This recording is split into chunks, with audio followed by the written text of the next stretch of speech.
Welcome to Preparing for the Unexpected.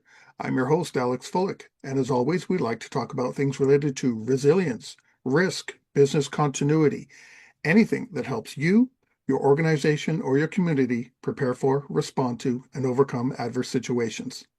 If you'd like to be a guest on the show, please feel free. You can find me on LinkedIn. I'm the only Alex Fullick there. I'm really easy to find, and I do respond to everything I get. Today, I have a returning guest for, I think, the third or fourth appearance. Mm, And we're going to Good, I talk think. about the looking at the future with enterprise risk management. And I'd like to welcome back to the show, Christine Miller. Chris, welcome back. Thanks, Alex, and thanks for the opportunity to be with you and your listeners and viewers today. Well, I'm glad you came back because ERM, enterprise risk management, is a big hot topic right now. Everyone seems to be talking about it. Doesn't matter what industry you're in, everyone's looking at it. So your timing to talk about this is just perfect. Yes, I've been developing a larger training program, and I thought maybe I should shrink it down and summarize it a bit for your yes, for your viewers and listeners. Oh, well, I'm sure they're going to appreciate it. I know everyone in the business continuity, we're really focused on risk and resilience right now. So this is very timely for everyone there. So why don't we just jump straight into it? How about you? You ready to go? Absolutely. Okay, so let's start off with the most obvious question. What is enterprise risk management? Well, that's interesting because unlike risk, where we have an international standard, ISO 31000, we don't have a standard for enterprise risk management. So we're all still sort of stumbling along. But for me, it's about holistic enterprise-wide approach to the traditional elements of risk management, identifying, assessing, and managing risks, but how they'll impact on your organisation. And that organisation can be an entity of different sizes. So I've done a lot of work in the country space in Australia and elsewhere.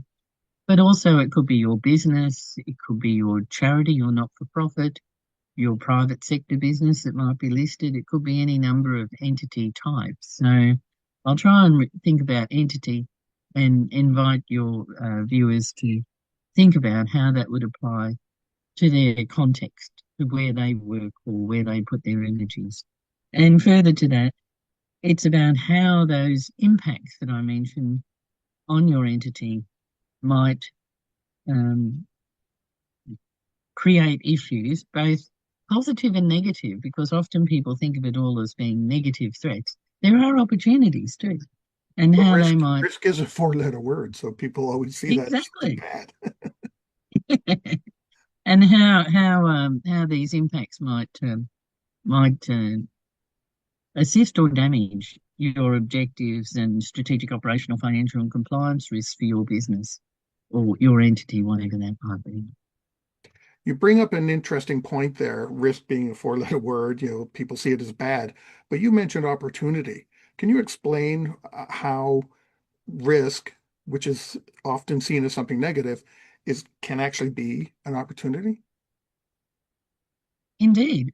So, for instance, until very recently, I was president of the Australasian Institute of Emergency Services, and one of our members is New South Wales Lifesaving, and they run the largest drone fleet in Australia.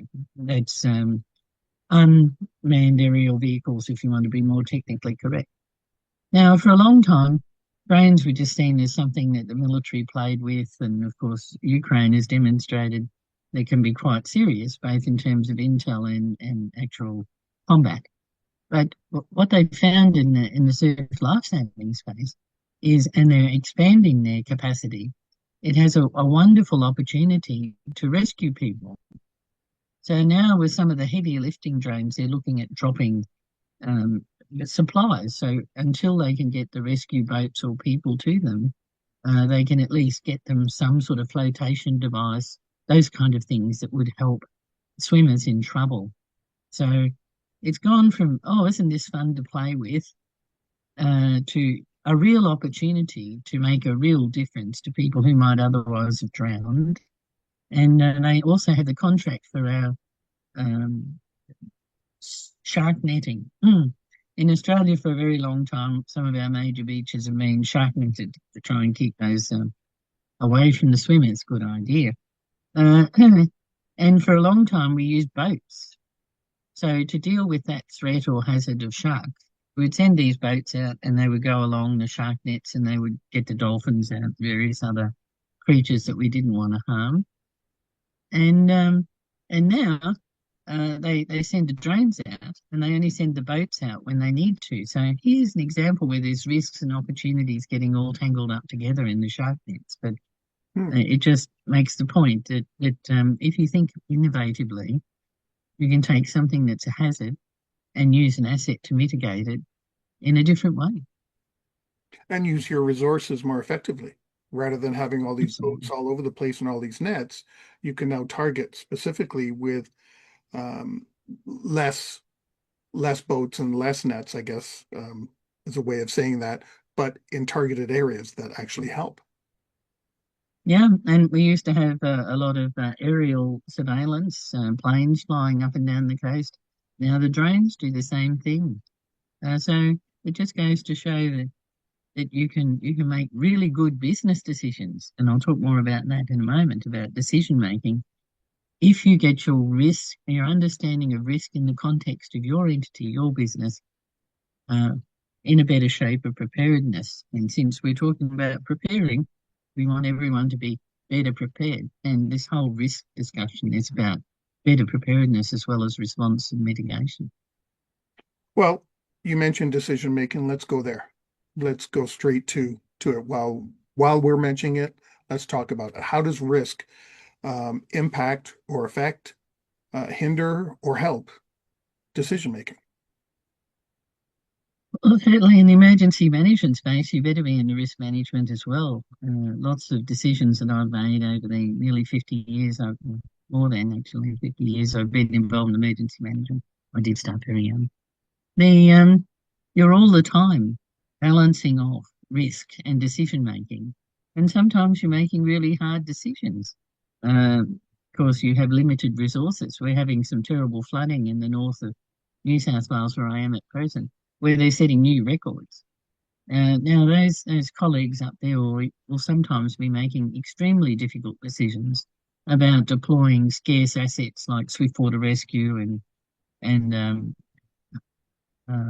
high high position vehicles to get people in and out of difficult environments, and so some people unfortunately will have to make their own way out because there'll just be insufficient resources to get to them. So here's an example of where decision making will be tough and where decision making and risk management have to work very closely together in the emergency management space. But it's not just those sort of front end life and death situations. Other businesses have to make important decisions. And for instance, when I worked for News Corp, it was fascinating. I thought that they would be rusted on to print newspapers. But as I met a number of the senior executives, because I often work for people called chief in their name, um, they were quite surprisingly sanguine about the possibility that there'll be in the next decade or less no such thing as a printed newspaper because it'll all be online. But where would their business turn? And for instance, talking to one of their senior engineers in the printing area, he said it would be to glossy, high end magazines with terrific photos and so on. And that's where their business is turning away from printing less newspapers to printing sort of fancy high end publications because it's nice to actually have something in your hand. And recently the institute, as I say, I always remember, we just put out our 40th edition of the National Emergency Response magazine, and the super edition it was. And it was lovely to actually have something in your hand. So there's an example of decision making, both sort of business as usual and also in a crisis situation where risk management is needs to be bolted in to decision making. Mhm. So what other aspects are typically involved with ERM? Well, you know, Strategic would be one word that would spring to mind. And it's interesting when you look at 31,000, I actually did a search of it the other day. There's no reference to enterprise risk management in 31,000. There's also only two references to strategic. So I suppose one of the pleas I'm encouraging is for the international standards people to think about writing an enterprise risk management standard to give people guidance. The current 31,000 is meant to cover everything. And I notice in the business continuity space, we have a lead standard 22301, which is a certifiable standard, but then we have a whole lot of guidance standards. So maybe what we need to consider, since enterprise risk management is really coming to the forefront, both at the senior level, but also at operational level, is to have that sort of guidance standard in the enterprise risk management space to help people think more strategically. Because often when you look at risk registers, they're very operational, which is a bit disappointing. So what you sometimes see is these enormous. I remember one client over 400. Okay, yes, right. What are you going to do about that? Now, at least enterprise risk management, and later in the session we'll talk more about how to sort of categorize them, will help you cluster. So you can have a small number of enterprise risks, but possibly a large number of operational risks. But it helps your thinking in terms of operational, tactical, and strategic. You know, that gold, silver, and bronze that our UK colleagues talk about often is that kind of way of structuring your thinking because it's the gold, it's the strategic, it's the enterprise wide things that the people with chief in their name want to talk about. They're their pain points. They're the things they're losing sleep about. And they're the things I'm often brought in to work with them to try and find, to identify these things, to assess their vulnerabilities and to possibly mitigate them or at least accept it in their risk appetite statements. Is that the difference between, let's say, project risk management and enterprise risk management is from the project and program perspective, I'm just looking at what affects me. What could affect me from delivering this new code, this new process or new product, while enterprise is saying, well, yeah, not just your program and project, but all these other areas and our branding and our people and all these other things. It takes our traditional risk management approach and encompasses everyone within that organization and everyone that deals with that organization.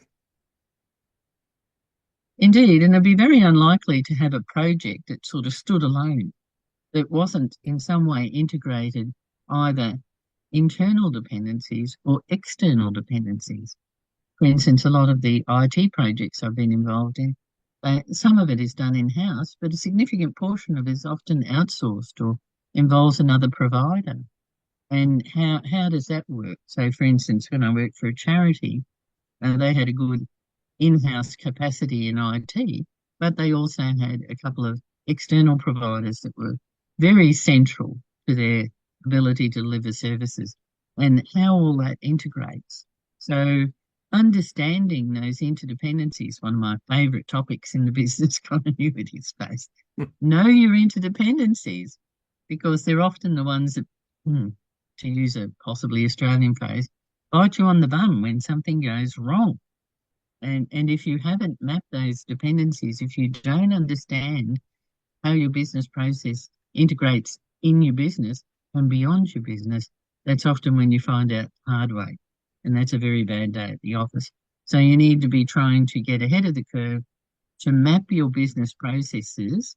So when you're doing a project, how does it fit into the overall scope of your business? And for instance, some years ago, I attended a very interesting session on project business continuity so that when the project is starting to be integrated into business as usual, you can bring those good practices into your more generic business continuity plan, into your enterprise risk management, your risk register, and all those things that we're talking about today. On that note, would you believe we've already come to the end of our first segment? Goodness, where did the time go? I know it flies, doesn't it? Today we're talking with Christine Miller from Australia, joining us from, no, you're not in Sydney today, are you? No, and I'm not in Canberra, but I thought you'd like the autumn leaves for a background. I'm actually about 3 hours drive south of Sydney. Oh, wow. Well, we are talking with Christine Miller today about enterprise risk management, and we will be right back.